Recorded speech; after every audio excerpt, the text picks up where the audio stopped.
মেয়ের আবদারে আজ ওকে নিয়ে যেতে হলো। ছেলেকে স্কুল থেকে আনতে যাব। তো দিদি বলল যে দিদিরও কিছু কাজ আছে, দিদিও যাবে। তো যাওয়ার জন্য রেডি হয়েছি, বেরিয়ে পড়ব। এমন সময় মেয়ের পিসি বলছে চল ঘুরতে যাবি। এটা শুনে মেয়ে তো যাওয়ার জন্য পাগল হয়ে গেছে। তো আর কি করব, ওকে আবার রেডি করিয়ে বের হতে হলো। ওকে নিয়ে যাই না, একটু কষ্ট হয়, কারণ যেতে তো আর রিক্সা পাওয়া যায় না, হেঁটে যেতে হয়। আবার ফুটওভার ব্রিজও পার হতে হয়, সেজন্য আসার সময় তো আবার রিক্সা দিয়ে আসা যায়, কষ্ট হয় না। তো গিয়ে দেখি যে ছেলের স্কুল ছুটি হয়ে গেছে, আর একটু দেরিও হয়ে গেছে। তারপর ওকে নিয়ে চলে আসলাম একটু জুয়েলার্সের দোকানে, দিদির নাকের ঠিক করবে সেজন্য। তো নাকের ঠিক করানো হয়ে গেলে এক জোড়া চুড়ি আমার পছন্দ হয়েছিল, তো সেটা নিয়ে নিলাম। তো দিদি আবার বলল যে ওনার ছেলের জন্য একটু মার্কেট করবে, তো সেজন্য চলে আসলাম মার্কেটে। তো দিদির ছেলের জন্য মার্কেট করা হয়ে গেলে আমরা চলে যাব বাড়ির দিকে। তো রিক্সাতে উঠে পড়েছি। আসার সময় তেমন একটা অসুবিধা হয় না, কারণ আসার সময় তো সব সময় রিক্সা পাওয়া যায়। তো এই প্রথম মেয়েকে নিয়ে ছেলের স্কুলে গিয়েছি।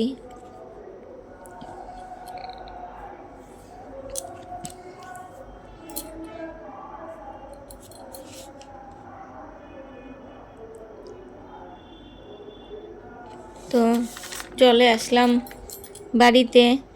তো দেখাচ্ছি যে কি কি কেনা হয়েছে।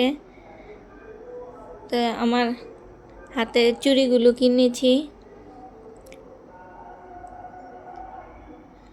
আর এই যে দিদির ছেলের জন্য শার্ট প্যান্ট নেওয়া হয়েছে এগুলো। আর দোকানে গিয়ে আমার একটা শার্ট পছন্দ হয়েছিল, তো ভাবলাম যে শার্টটা নিয়ে নিই। তো আমি এই শার্টটা নিয়ে নিয়েছিলাম।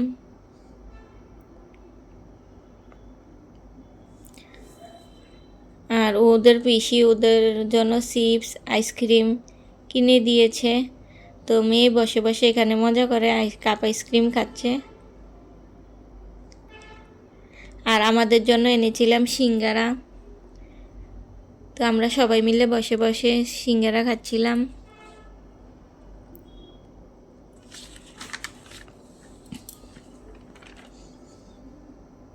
তো এখন বসে বসে সিঙ্গারা খাচ্ছি। তো আমার এই ভিডিওটি দেখার জন্য আপনাদেরকে অসংখ্য ধন্যবাদ।